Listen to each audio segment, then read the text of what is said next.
देर तक वो न्याय यूं ही सिसकती रही। अनिल जी प्यार से उसके सिर को सहलाने लगे।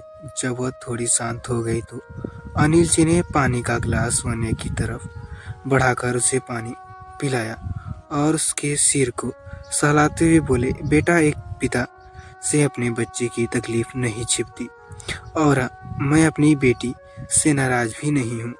वह इतनी तकलीफ में है और उसके डैड को बताया भी जरूरी नहीं समझा। उसके सिर पर किस करते हुए अनिल जी बोले, बताओ बेटा, क्या हुआ? किसी ने तुमसे कुछ कहा क्या? वन्या ने ना में सिर हिला दिया और अनिल जी की तरफ देखते हुए अपनी नम आंखों के साथ बोली, मुझे माफ की बहुत याद आ रही है। आज इतनी कहते ही वह फिर से रोने लगी। अनिल जी उसे अपने सीने में छिपाते हुए उसे शांत कराने लगे। शांत मेरे बच्चे, शांत। माँ नहीं है तो क्या हुआ? तुम्हारा ये पिता हमेशा तुम्हारे साथ है और वो अपनी बेटी की आंखों में आंसू नहीं देख सकता। अनिल जी वन्या की फैमिली लाइफ एक्सपीरियंस के बारे में जानते थे। वो ये भी जानते थे कि वन्या जब 2 साल की थी तभी उसकी माँ की डेथ हो गई थी। किस तरह से उसके डैड और उसकी स्पेंट माँ ने उसे टॉर्चर किया, इस सब के बारे में भी वे जानते थे। पर अनिल जी महसूस कर पा रहे थे कि जरूर कोई और बात भी है जो वन्या उससे छिपा रही है। पर उन्होंने उस पर ज़्यादा जोर नहीं दिया और उसे अपनी कमरे में जाने के लिए कहा। युवावन अनिल जी के कमरे के बाहर ही खड़ा था। उससे वन्या की ये हालत देखी नहीं जा रही थी। अनिल जी उसे अपने कमरे में बुला लेते हैं। युवावन अनिल जी के बगल में बैठ गया। वो उसकी तरफ देखते हुए बोले, बेटा, मैं जानना चाहता हूँ कि तुम्हारी भाभी को क्या हुआ। उसकी हालत तो कुछ अभी देख ही नहीं चुकी हो। मुझे पूरा यकीन है कि जरूर किसी ने उससे कुछ कहा है। युवावन ने एक नज़र अनिल जी को देखा और कहा, हाँ डैड, आपने सही कहा। फिर युवावन यच्छित और वन्या की सारी बातें उन्हें बता देता है। किस तरह वेद के किडनैप होने का सारा ब्लेम उसके सिर पर डाल कर उसे कितना सुनाया था। यह सुनकर अनिल जी का चेहरा बिल्कुल सख्त हो गया। अनिल जी सामने की तरह देखते हुए बोले, मुझे तो पहले ही अंदाजा हो गया था कि वन्या जरूर किसी की बातों से हर्ट हुई है, पर वो तुम्हारा भाई ही होगा। ये नहीं सोचा था कि उसकी हिम्मत भी कैसी हुई मेरी बेटी को डांटने की। आने दो उसे, आज मैं उसकी खबर लेता हूँ। ये कहते हुए अनिल जी कमरे से बाहर आकर ब्रेकफास्ट की टेबल के पास चले गए। युवावन मन ही मन बोला, आज तो भाई गए। दूसरी तरफ राजवंत एंट्रेस्टीज अनय अपने केबिन में बैठा हुआ अपने सभी डिपार्टमेंट मैनेजर्स की परफॉर्मेंस रिपोर्ट देख रहा था। उसे इन्हें में से किसी एक को अपने पीए सिलेक्ट करना था, क्योंकि उसकी पीए मिस शिवानी पर अटैक हो गया था, इसलिए वह हॉस्पिटल में एडमिट थी। दृष्टि की परफॉर्मेंस रिपोर्ट देखते हुए वह स्माइल करने लगा पर बोला, डैड इज राइट, ये चैटरबॉक्स काम के मामले में बहुत हाई वर्किंग और पर्सिचुअल है। तो इसका मतलब यही कि ये सिर्फ मेरे साथ ही आंख मिलाती खेलती है। नोट बहुत बैड दृष्टि, अब तो तुम मेरी पीए बनने जा रही हो। मैं भी देखता हूँ कि मेरे साथ तुम कितना आंख मिचोली खेलती हो। वह मीटिंग हॉल में गया जहाँ सभी डिपार्टमेंट के मैनेजर्स ऑलरेडी बैठे हुए थे। दृष्टि ने तो ऑफिस की छुट्टी लेने की भी कोशिश की थी, पर आज उसे किसी भी कीमत की छुट्टी नहीं मिलने वाली थी। वह भगवान से यही प्रे कर रही थी कि प्लीज वो पीए नहीं बननी चाहिए। थोड़ी देर में ही रिजल्ट सामने आ गया और बेशक पीए दृष्टि ही सिलेक्ट हुई। उसे तो बिल्कुल भी समझ नहीं आ रहा था कि वह कैसे रिएक्ट करे। उसे तो अनय पर पूरा यकीन हो गया था कि वह उसके बदला लेने के लिए उसे पीए सिलेक्ट कर रहा है। वह अपनी सीट पर खड़े होते हुए बोली, thank for this great opportunity, पर सर पर मैं इस पोस्ट को ठीक से हैंडल नहीं कर पाऊंगी, इसलिए आप किसी और को सिलेक्ट कर लीजिए। अनय सबकी तरफ देखते हुए अपनी सर्द आवाज में बोले, उसकी कोई ज़रूरत नहीं है मिस मेहता। मैंने बहुत सोच समझ के डिसीजन लिया है। ये मैं एक्सप्लेन नहीं करता कि कोई मेरी इस डिसीजन के ग्रेड नहीं करना है। इसके बाद तो जैसे ही किसी की हिम्मत ही नहीं हुई कुछ बोलने की, वैसे भी सब दृष्टि के पीए बनने की खुशी की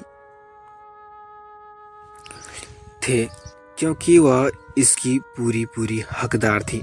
सबने दृष्टि के लिए जोरदार तालियां बजाई और कोई नाखुश था तो वो थी मिस साइनी मलिका, जो कि प्रोजेक्ट प्लानिंग डिपार्टमेंट की मैनेजर थी। वह अपनी जलती आंखों से दृष्टि को घूर रही थी, क्योंकि उसे पूरा यकीन था कि अनय की पीए तो वही बनेगी। पर अब उसका सपना चकनाचूर हो चुका था।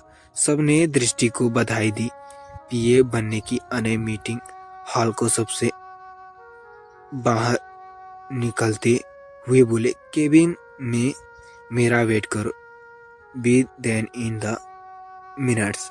अब दृष्टि उसकी पीए थी तो उसे अनय के साथ काम करना ही था। आज ऑफिस का ज्यादातर वक्त उसके साथ रहते ही बिताना था। दृष्टि उसके केबिन में गई और अनय का वेट करने लगी। आज से पहले उसे कभी इतनी बेचैनी नहीं हुई। उसे समझ नहीं आ रहा था कि वह इतनी खराब क्यों रही है। उसने अपने आप को रिलैक्स करते हुए कहा, डोंट वरी दृष्टि, यू आर स्ट्रॉन्ग। तुम इससे डरने की कोशिश जरूर मत करना, जरूरत नहीं है। पर फिर भी उसकी बेचैनी थी कि कम होने का नाम ही नहीं ले रही थी। तभी अनय केबिन में एंटर होता है और बेचैन देख उससे फेस पर एक शरारत स्माइल आ जाती है। वह दृष्टि की तरफ देखते हुए बोला, मिस दृष्टि, तुम तो मेरी इस तरह से इंतजार कर रही हो जैसे यह ऑफिस का केबिन नहीं बल्कि तुम्हारा फर्स्ट नाइट का बेड हो। दृष्टि अपनी बड़ी आंखों से अनय की तरफ घूरने लगी और बोली, मिस्टर राजू, आप इतनी बेशर्म हैं। मुझे तो नहीं लगा था कि आप मुझसे इस तरह से बात करेंगे। अनय डेविल स्माइल करते हुए दृष्टि के पास जाने लगा,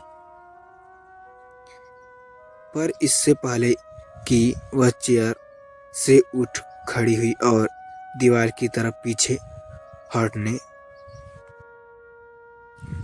लगी, अनय उसकी तरफ बढ़ते हुए बोला, तो तुम्हें क्या लगता है मैं किस तरह की बातें करूंगा? दृष्टि पीछे हटते हटते हकलाते हुए बोली, दूर रहिए मुझसे, समझे आप? पर अनय पर उसकी किसी भी बातों से कोई फर्क नहीं पड़ा। वह दृष्टि के पास पहुंचकर अपने हाथ को दीवार पर टिकाकर उसकी तरफ झुकने लगा है, जिससे दृष्टि की दिल की धड़कनें बढ़ जाती है। वह अपनी आंख कसकर बंद कर लेती है। अनय पहले तो उसके इस डरे हुए फेस की एक फोटो अपने मोबाइल पर कैप्चर कर लेता है और बोला, तुम अपनी छोटी सी दिमाग से यह ख्याल निकाल दो कि मैं तुम्हें इस ऑफिस से निकाल दूंगा, और एक बात अपने दिमाग में डाल लो दो कि जब तक मैं इस ऑफिस में हूँ तब तक मेरी पीए तुम ही रहोगी। अंडरस्टैंड? दृष्टि अपनी टिमटिमाती आंखों से आने की तरफ देखते हुए बोली, ओके सर। चलो अब पहले अपने और मेरे लिए काफ़ी लेकर आओ, फिर हम काम शुरू करते हैं। दृष्टि ने आने का ऑर्डर फॉलो करते हुए काफ़ी लेने के लिए प्लेट की तरफ जाने लगी। काफ़ी की सिप लेने के बाद दृष्टि उसे अपकमिंग प्रोजेक्ट्स के बारे में समझाने लगी। दूसरी तरफ अनिल जी आज बेसब्री से यचित का वेट कर रहे थे। उन्होंने यचित का फ़ोन करने से पहले ही कह दिया था कि वह आज जल्दी घर आए। यचित ने उसका रीज़न पूछा तो अनिल जी ने कुछ नहीं कहा और चुपचाप उसे घर वापस आने के लिए कह दिया। थोड़ी देर बाद यचित अनिल जी के कमरे में आ गया। अपने डैड का सख्त चेहरा देखकर वह समझ गया कि जरूर कोई सीरियसली बात है। अनिल जी उसे रूम में सोफे के पास बैठने के लिए बोले। यचित वहां बैठ गया और उसकी तरफ देखते हुए सर्द आवाज में बोला, कहिए डैडी, आपको क्या बात करनी थी? सब ठीक है ना? अनिल जी यचित की तरफ देखते हुए बोले, कुछ भी ठीक नहीं है, इसलिए तो तुम्हें बात करने के लिए बुलाया है। डैड, मैं कुछ समझा नहीं। यचित बेटा, मैं ये सुन रहा हूँ, मुझसे ये उम्मीद नहीं थी। डैड, आप जो भी कहना चाहते हैं साफ साफ कहिए। अनिल जी वरना की बात यचित के सामने रख देते हैं। वे सख्त होकर यचित से बोलने लगते हैं, यचित, तुमने उसे हर्ट किया है। तुम्हारी तीखी बातों से वह अंदर तक टूट गई है। मुझे ये समझ नहीं आ रहा है कि मैं अपनी हंसती खिलखिलाती बेटी को वापस कैसे लाऊं। यचित अपनी टोन से में गिल्ट होकर बोला, डैड, मुझे मेरे किए पर बहुत पछतावा है, पर मैं वेद की फिक्र में ये तक भूल गया कि वो भी तो वेद की माँ है। डैड, मैं जानता हूँ कि मुझसे बहुत बड़ी गलती हुई है। वन्या का मुझे इग्नोर करना जायज़ है, क्योंकि मैंने ही तो उसे ये एहसास करवाया है कि वह इस दुनिया में अकेली है। यचित अनिल जी का हाथ पकड़कर बोले, मुझे समझ नहीं आ रहा है कि मैं वन्या को वापस से ठीक कैसे करूं। उसकी खामोश हर वक्त मेरे सीने में चीरने का काम करती है। डैड, मैं उससे बहुत प्यार करता हूं, पर पता नहीं कैसे मैं अपने गुस्से को कंट्रोल नहीं कर पाया और अपना सारा गुस्सा उस पर निकाल दिया। पर डैड, ये गलती अब दोबारा कभी नहीं होगी। अब आगे अनिल जी यचित की तरफ देखते हुए बोले, बेटा, अनजाने में ही सही, पर तुमने गलती तो हुई है ना? तुम जानते हो नवन्या का पास्ट लाइफ एक्सपीरियंस कैसा रहा है। वह हमेशा ही अकेली रही है। ऐसे में उसे दोबारा इसका एहसास करवाना ही कि तुम्हारी जिंदगी में कोई मायने नहीं रखती, ये बहुत पेनफुल है। बेटा, तुम ये कैसे भूल सकते हो कि उसने तुम्हारे प्यार, वेद की इस्माइल तुम्हें वापस की है, तुम्हें तुम्हारे बिगड़े बाप से मिलाया है, तुम्हारे बेटे भाई की माँ बनी है और इस घर को बिल्कुल तुम्हारी माँ की तरह ही संभाला हुआ है। यचित बस गिल्ट भरी नजरों से अनिल जी को देख रहा था। वह उनकी तरफ देखते हुए बोला, डैड, आपको मैं बता नहीं सकता कि जब मैंने वन्या को हर्ट किया है, मैं चैन से सो नहीं पा रहा हूँ। मुझे उसकी बहुत चिंता हो रही है। डैड, अनिल जी यचित की तरफ देखकर थोड़ी देर सोचते के बाद बोले, बेटा तुम वन्या से प्यार करते हो। अगर तुम पूरे दिल से उसे सारी कहोगे तो वह मान जाएगी। पर बेटा बात यही सिर्फ तुम्हारी सारी कहने और उसके माफ कर देने भरी से नहीं है। जहाँ तक मैं अपनी बेटी को जानता हूँ, वो जल्दी किसी की भी बातों का बुरा नहीं मानती। ऐसे भी तो हो सकता है कि वह तुमसे नाराज न हो, उसे बस उस गम को भुलाने में टाइम लग रहा हो जिसे तुमने अनजाने में कुदरत दिया हो। अनिल जी की बात सुनकर यक्षित को भी समझ आ जाता है कि क्यों वन्या को इसकी कड़वी बातें भूलने में इतना टाइम लग रहा है। अब उसे समझ आ गया था कि उसे वन्या को किस तरह से ठीक करना है। अनिल जी यक्षित की तरफ देखते हुए सख्त टोन में बोले, बेटा गलती तो तुमने हुई है, इसलिए सजा तो तुम्हें मिलेगी। तुम्हारी सजा ये है कि जब तक तुम मेरी बेटी को ठीक नहीं कर देंगे, मुझसे बिल्कुल भी बात मत करना। यक्षित अनिल जी को लाचारी से देखता रह गया। उसके पास कोई ऑप्शन नहीं था, इसलिए वह बाहर आकर अपने कमरे में चला गया। कमरे में कोई नहीं था क्योंकि वन्या वेद के कमरे में थी।